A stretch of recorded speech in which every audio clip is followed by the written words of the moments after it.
Yo, we have Reddit today, and this is the first time I've done this, but I read this response 16 minutes ago, and I decided, you know what, let me make a video on it and see if I can do any other comments I have done. So the question is as follows: Why do I feel like everything I do is wrong? I'm 22. It's like I have a little annoying voice in the back of my head constantly yelling at me, no, you're not doing it. You're doing everything wrong. No, you shouldn't be doing this. No, you should feel guilty about that, this and that. What about doing this and that and this and whatever it is? And it's so debilitating. It makes me have extreme guilt. I feel like I am not productive enough. I never leave stuff aside so that I can play video games, for example. I make sure that I finish everything before I can allow myself to sit back and relax. But even then, I feel like I'm lazy. That I shouldn't sit and watch my TV show because that's not what successful people do. How do I fix this? It really made my life difficult, and I can't enjoy anything without thinking this all the time. Man, I relate to that so much because I've been through phases of life where I've done that, where I felt like that. And for example, the negative self-talk, the feeling like you're not doing enough, and comparing yourself to the successful people you see online. And here I respond by saying there's two things. The first thing I mention is practicing self-discipline and crafting your goals in a way that's beneficial to you. And the second thing is to create positive affirmations, which I've been an advocate for a while now. And to get back on him, what he said about what he or she said is that success is the image of how successful people are portrayed online is that you don't, well, at least from when I was younger. I'll explain how I looked at when I was younger. How when I seen successful people, well, I had assumed from what they had shown and what I had seen on social media, which is not the complete image, it's the image they show you and what others show you, is that they don't rest, they don't do anything for leisure, they just work hard, get their money, and repeat that process.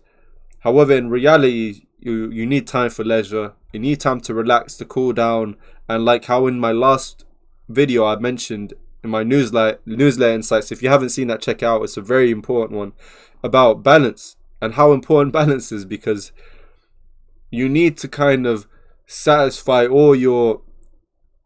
satisfy some of your needs. And I was going to say you need to fulfill all of your rights as much as you can, and not just your rights, the rights of others, the rights of God, the rights that are the most essential in your life. And don't be in this mindset of you need to work 24/7, because it's not going to be effective. You're gonna face burnout at some point. So let's get to my response and see exactly what did I have to say to this questioner. Two things. Practicing self-discipline is important. Not self-doubt. Self-discipline is important in your case, and that means to create a checklist of goals/tasks you need to accomplish weekly and monthly, connected to something you value, and stick to a system that helps you, like SMART goals. And my third video on my channel is called, it's on my newsletter, and it's called SMART Goals. And it's a great video because it gives insight into what SMART goals are, and from there you can start to research it and craft it in your own way. Self-discipline means sticking to your rules and boundaries for the better chance of achieving your goals, regardless of how much desires tempt you to stray away from your path. Yeah, so I mentioned self-discipline, one, and then I mentioned creating goals, two. So the reason being, if I just say self-discipline, it's going to be like, discipline to what? And then that's why I mentioned the SMART goals and creating goals that align with your values so that you have something to be self-disciplined towards. And then I explain what self-discipline is and why it's important in this context.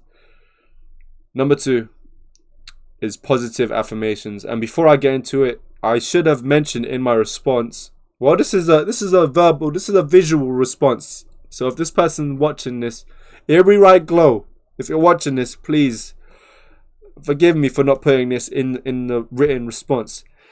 I should have put down that balance and rest is very important in your pursuit for success and achievement and fulfillment. Full stop. Positive affirmations are a great tool that I use. It helps battle that negative self-talk that can become subconscious for you, or if you allow it over time.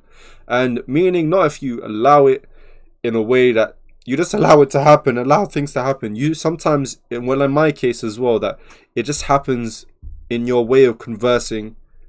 When you observe others around you, family, friends, colleagues, classmates, whatever, you pick up some of those people's habits, and negative self-talk can just creep in, because negativity is such a, why do you think in the world of social media now, because it's so big, why do you think negativity is something that's so influential and something that's so looked at and deemed as the popular thing?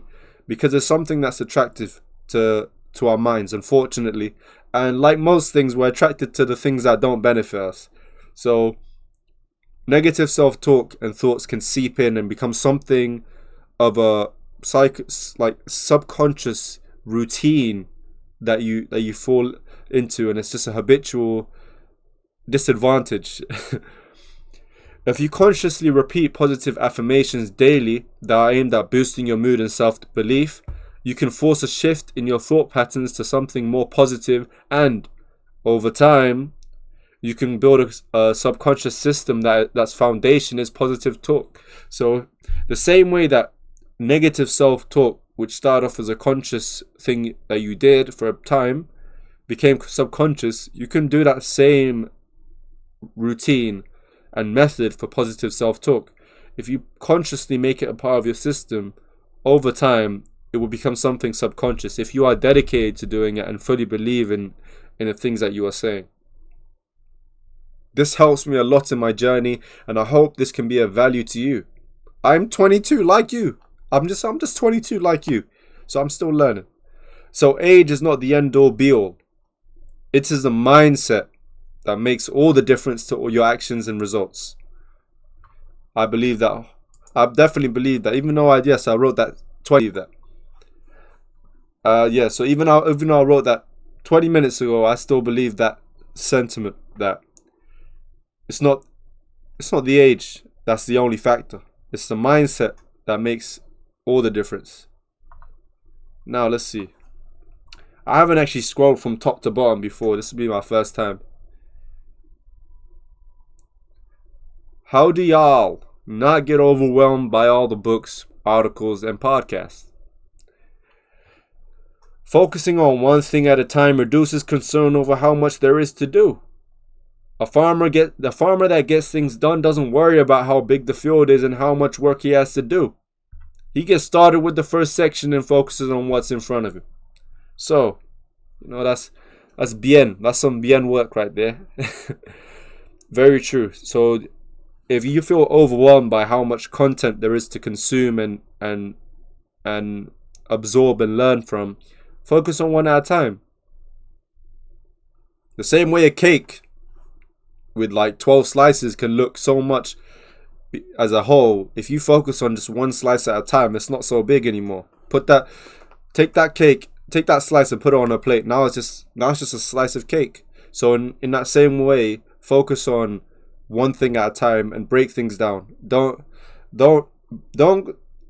take a plate of full food that is just filled up. It's just stacked up.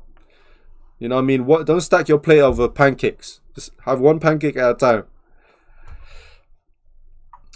How do you plan your life? Give me tricks. Create long-term goals and focus on your day-to-day actions. Don't get too occupied with planning, because things do not go to plan all of the time.